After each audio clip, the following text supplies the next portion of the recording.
আজকের আমার এই ভিডিও করার একটাই উদ্দেশ্য যে সামাজিক সম্প্রীতি ও যে ভ্রাতৃত্ববোধ যে ভাইচারা আমাদের মধ্যে ছিল হিন্দু মুসলিম সমাজের মধ্যে, সেইটা বাঁচিয়ে রাখা অত্যন্ত জরুরি। আমরা যে গত কয়েকদিন ধরে আমরা সোশ্যাল মিডিয়াতে আমরা যে ঘটনা প্রবাহ দেখছি তা দেখে অত্যন্ত উদ্বিগ্ন।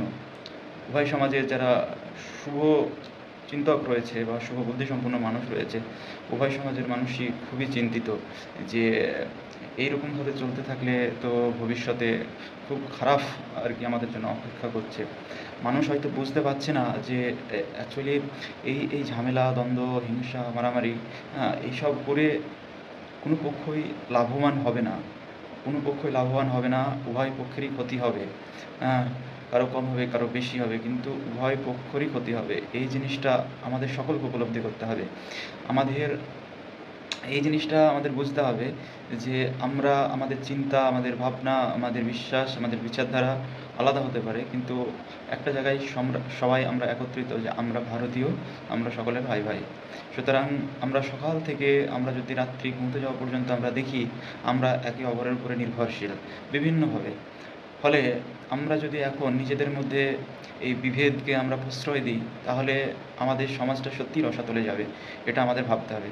আমরা আমাদের কথা বলি, আমরা বাচ্চাকাল থেকে আমরা আজ পর্যন্ত যে পড়াশোনার জীবনে আমরা যেমন মুসলিম শিক্ষকের কাছে পড়েছি, তেমনি হিন্দু শিক্ষকের কাছেও পড়েছি। ফলে কেউ কখনো আমাদের আলাদা করে ট্রিটমেন্ট করেনি বা আলাদা করে দেখেনি। সবসময় আমাদেরকে সেই যত্নশীল এবং খুব অভিভাবক স্বরূপ আচরণ করেছে। সুতরাং সেই জিনিসটা যদি এখনকার যে বিষময় পরিবেশ, সেই বিষময় পরিবেশে কোথাও গিয়ে ধাক্কা খাবে সেই জিনিসগুলো। ফলে আমার সকলের কাছে হাত জোর করে সকলের কাছে আমার অনুরোধ, আপনারা নিজেদের মধ্যে হিংসা করবেন না, একে অপরের প্রতি দায়িত্বশীল হন, একে অপরকে সম্মান করুন। যেখানে কথা, যেহেতু আমরা বিভিন্ন ভাবধারা বিশ্বাস করি, সুতরাং একে অপরের রাজনৈতিক এবং ধর্মীয় আলোচনা করতে গিয়ে কখনো কখনো বিতর্ক তৈরি হবে, সুতরাং সেগুলো এড়িয়ে চলুন।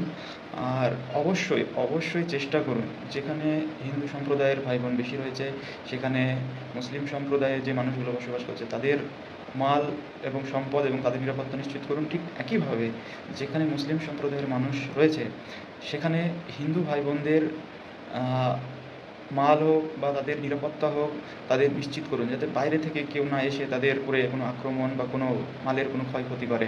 এটা আমার করজোড়ে আবেদন। আর আরেকটা বিষয় হচ্ছে, ভারতবর্ষ গণতান্ত্রিক দেশ, সুতরাং সরকার কোনো একটা সিদ্ধান্ত নিল, সেটা কারো পছন্দ হতেও পারে, কারো পছন্দ নাও হতে পারে। সুতরাং যাদের পছন্দ হয়নি তারা তাদের প্রতিবাদ আন্দোলন বা সমাবেশ তাদের করার অধিকার রয়েছে, তাদের স্বাধীনতা রয়েছে সেইটা করার। সুতরাং সেইটা যেন অহিংসা পদ্ধতিতে হয়, সেটা অবশ্যই খেয়াল রাখতে হবে, যাতে আপনি যে আন্দোলনটা করছে কোনো জাতির বিরুদ্ধে নয়, কোনো কমিউনিটির বিরুদ্ধে নয়, কোনো একটা সরকারের নীতি আপনার অপছন্দ হয়েছে, সেইটার বিরুদ্ধে আপনি আন্দোলন করবেন, সমাবেশ করবেন, সেটা সম্পূর্ণ অহিংস পদ্ধতিতে হবে। আর যারা সমর্থন করেন তাদেরকেও এই জিনিসটা ভাবতে হবে যে তাদের সেই অধিকারটা রয়েছে, তাদের স্বাধীনতা রয়েছে, কোনো কিছু তাদের অপছন্দ হলে সেটার বিরুদ্ধে বলা তাদের অধিকার রয়েছে। এবং যে কোনো সমাবেশ, আন্দোলন, প্রতিবাদ, মিছিল, মিটিং হলে একটু অসুবিধা হয়, সাধারণ মানুষের অসুবিধা হয়, সেই অসুবিধাটা সকলকে সহ্য করতে হবে। এবং যারা এই আন্দোলন প্রতিবাদ করবে তাদের এই জিনিসটা মাথায় রাখতে হবে, যতটা সাধারণ মানুষের কম অসুবিধা করিয়ে এই জিনিসগুলো করা যায়। আর যারা সমর্থন করেন তাদের এই জিনিসটা ভাবতে হবে যে শুধু কি এই জিনিস এই যে জিনিসটা নিয়ে আন্দোলন বা প্রোটেস্ট হচ্ছে, দিয়ে এই ঘটনাগুলো হচ্ছে, হিংসা বা কোনো কিছু, তো এই প্রোটেস্টটা কি শুধু এই প্রোটেস্টটা হলেই মানুষের অসুবিধা হয়?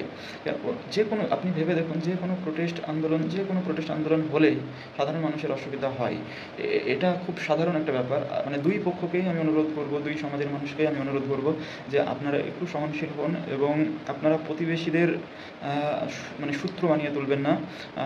আমাদের যে অতীতে ভাইচারা বা ভ্রাতৃত্ববোধ থেকে শুরু করে এ সমস্ত কিছুই আমি বলবো যে যেগুলো ছিল সেগুলো বাঁচিয়ে রাখার চেষ্টা করুন।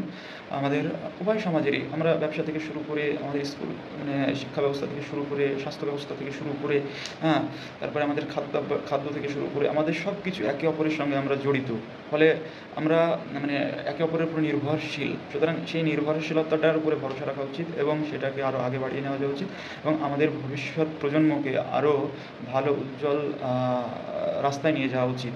হ্যাঁ, আমাদের এই জিনিসগুলো অবশ্যই খেয়াল রাখা উচিত। আমি সকল ধর্মের, সকল রাজনৈতিক এবং সকল মানে শ্রেণীর মানুষের কাছে আমি করজোড়ে হাত জোড় করে নিবেদন করব যে আপনারা সংযত থাকুন, আপনারা হিংসা ভিড় থেকে নিজেদের সন্তানকে দূরে রাখুন এবং নিজেরা সুস্থ থাকুন এবং ভালো থাকুন এই কামনা করি। যদি কোথাও মানে যে ঘটনাগুলো হয়েছে যেগুলো কখনোই কাম্য নয়, সেগুলো মানে যেভাবেই হোক যারা সমাজে মানে রয়েছে, মানে সমাজে যারা কাজ করেন মানে এনজিওর হয়ে, তাদের অনুরোধ করব যাদের ক্ষয়ক্ষতি কম বেশি হয়েছে তাদের একটা ফান্ড গ্যাদার করে তাদেরকে সেই সহযোগিতা পৌঁছে দেওয়ার চেষ্টা করুন এবং আমরাও চেষ্টা করব তাদের সঙ্গে সহায়তা করার। সকলকে ধন্যবাদ। সকলেই সুস্থ থাকুন, সকলের ভালো থাকুন, সকলের ছেলে মেয়ের ভবিষ্যতের উজ্জ্বল কামনা করছি এবং এই বলে আমার এই বার্তাটুকু আমার জেলাবাসী, আমার রাজ্যবাসী এবং আমার প্রিয় ভারতবাসী সকলের কাছে আমি পৌঁছে দিতে চাই যে শিক্ষাটুকু পেয়েছি সেই শিক্ষা থেকে আমি কথাগুলো বললাম। সকল মানুষই ভালো মানুষ, কেউ খারাপ নয়। হয়তো কখনো খারাপ সার্কামটেন্সের জন্য মানুষ খারাপ কাজে হয়ে যায় নিহত হয়ে যায়। সেই জিনিসটাকে আমাদের উচিত যারা শুভ বুদ্ধিসম্পন্ন মানুষ রয়েছে সেই সঠিকটা তুলে ধরা তাদের সামনে এবং তাদেরকে ওই কাজগুলো থেকে বিরত থাকা। নয়তো যদি কোনো খারাপ হয় তাহলে সেই খারাপের মধ্যে যেমন ভালোরা পড়বে, মানে খারাপেরা পড়বে, তেমন ভালোরাও পড়বে।